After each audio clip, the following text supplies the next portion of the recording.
اعوذ باللہ من الشیطان الرجیم بسم اللہ الرحمن الرحیم۔ اب جو بات آگے آ رہی ہے یہ خود اللہ کی طرف سے کلام ہے۔ ان لو استقاموا علی طریقۃ لاسقیناہم ماء غدقا، اور یہ کہ یہ اگر لوگ اپنے اس طریقے پر جو طریقہ انبیاء کا تھا، جو آدم نے دیا تھا، جو نوح نے دیا تھا، یہ چلتے رہتے تو ہم انہیں خوب پلاتے، پانی بھر بھر کر خوب سیراب کرتے ان کو۔ یہاں لفظ طریقت آیا ہے قرآن میں، شریعت، طریقت۔ ثم جعلناک علی شریعۃ من الامر، شریعت اور یہ طریقت، دونوں کا مفہوم ایک ہے، طریقہ اور شریعت، لیکن یہ کہ اس کا استعمال ہو رہا ہے کہ شریعت سے مراد لی جاتی ہے جو دین کا قانون ہے، اس کے ظاہری پہلو، قانونی پہلو، اور طریقت اسی کے باطنی پہلو کا نام ہے کہ ایک نماز ہے، وضو کیسے کرو گے، کیا فرائض ہیں، کیا نوافل ہیں، کیا کام رہ گیا تو وضو نہیں ہوا، یہ شریعت بتائے گی، یہ آپ کو فقیہ بتائیں گے، یہ آپ کو مفتی حضرات بتائیں گے۔ لیکن نماز کی اصل روح تو ہے خشوع اور خضوع، حضور قلب، یہ پھر طریقت کی طرف منتقل کر دیا گیا، بدقسمتی سے پھر ان کو پھاڑ دیا گیا، وہ علیحدہ علیحدہ ہو گئے۔ یہ سب چیزیں یکجا ہونی چاہیے تھی۔ اور جو ہمارے اولین صوفیاء ہیں وہ بہت بڑے عالم بھی تھے، ایسے نہیں تھے کہ صرف صوفی تھے، وہ بہت بڑے مفتی بھی ہوتے تھے، بلکہ اولین کیا، اس دور میں بھی جو میں نے آپ سے بتایا تھا کہ قاضی ثناء اللہ پانی پتی رحمۃ اللہ علیہ، وہ مفتی بھی ہیں، مفسر بھی ہیں، محدث بھی ہیں، اور بہت بڑے مرشد بھی ہیں، میرزا مظہر جانے جانا شہید کے خلیفہ ہیں۔ اور یہ سب شیخ احمد سرہندی رحمۃ اللہ علیہ کا جو سلسلہ ہے، سلسلہ مجددیہ نقشبندیہ، اس کے بزرگ ہیں، تو وہ ہیں وہ جامع صفات لوگ۔ لنفتنہم فیہ، اور یہ بھی جو ہم کو پانی پلاتے اور سیراب کرتے، یہ بھی اس لیے تاکہ ان کو اور جانچے اور پرکھے اور امتحان لیں۔ ایک امتحان غربت میں ہے، ایک امتحان کمنگری میں ہے، ایک امتحان فاقے میں ہو رہا ہے، ایک امتحان ہو رہا ہے کہ کثرت سے ہم نے دے رکھا ہے۔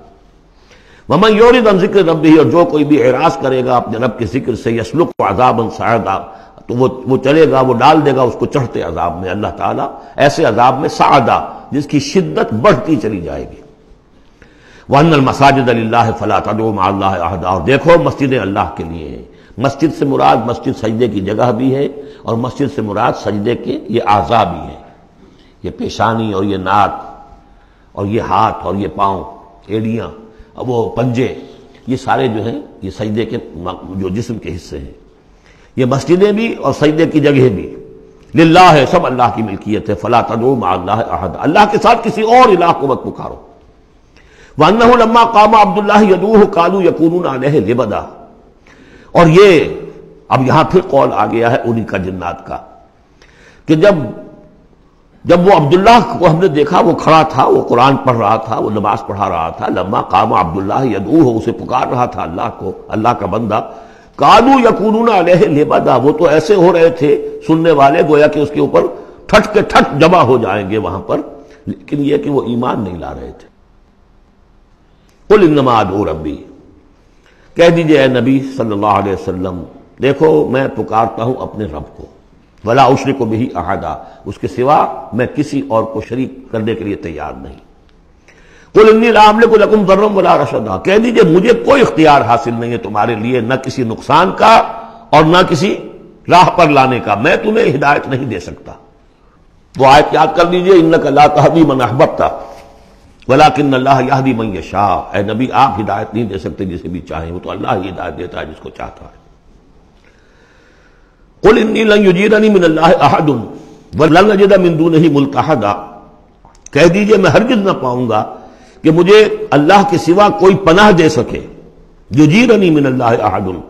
اللہ کی پکڑ سے بچانے کے لیے مجھے کوئی پناہ دے سکے میں نہیں پاؤں گا، ولن اجد من دونہ ملتحدا، اور اللہ کے سوا میں کہیں جو ہے کوئی اپنا سر چھپانے کی جگہ نہیں پاؤں گا، الا بلاغا من اللہ ورسالاتہ، الا یہ کہ میں اس کی طرف سے پیغامات اور اس کی طرف سے تبلیغ کا فریضہ سر انجام دوں۔ اگر میں نے یہ کام نہیں کیا تو میں پکڑا جاؤں گا۔ فَلَنَسْأَلَنَّ الَّذِينَ أُرْسِلَ إِلَيْهِمْ وَلَنَسْأَلَنَّ الْمُرْسَلِينَ، ہم تو پوچھ کر رہیں گے ان سے بھی جن کی طرف رسولوں کو بھیجا، اور پوچھ کر رہیں گے رسولوں سے بھی۔ وَمَن يَعْصِ اللَّهَ وَرَسُولَهُ، جو کوئی بھی اللہ اور اس کے رسول کی نافرمانی کرے گا، فَإِنَّ لَهُ نَارَ جَهَنَّمَ خَالِدِينَ فِيهَا أَبَدًا، تو اس کے لیے تو پھر جہنم کی آگ ہے جس میں وہ ہمیشہ ہمیشہ رہے گا۔ صدق اللہ العظیم۔